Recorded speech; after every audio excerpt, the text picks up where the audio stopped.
I've heard some pretty absurd legal arguments, but this one's way up there. For those of you that don't know, Disney's being sued in Florida by the family of a woman who passed away from an allergic reaction to food she ate while at the Disney resort. According to the complaint, the woman notified her server that she had severe nut and dairy allergies, and the server, quote unquote, guaranteed that the food was allergen free.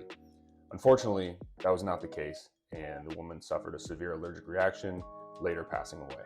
Disney is now asking the Florida court to dismiss the family's lawsuit and try to force a binding arbitration agreement. Disney's argument is that roughly 2 years before this incident, the husband had signed up for the Disney Plus trial, a 2-week trial, and agreed to the arbitration agreement, stating that any dispute between the husband, the family, and Disney had to go through arbitration.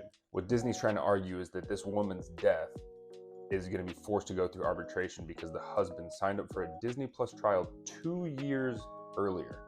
Basically, what this argument is saying is that the 150 million plus subscribers on Disney Plus have now waived their right to sue Disney for any dispute, regardless of whether it arises from the streaming service, a slip and fall at their parks, an assault by an employee, you name it.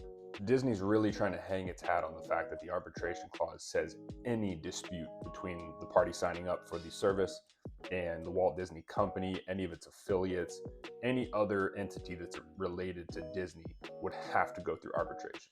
In my personal opinion, this argument is absolutely absurd and really lacks any sort of common sense. That being said, the hearing's scheduled on October 2nd, and I guess we'll have to wait and see what the courts say. We'd be interested to see what your thoughts are, though.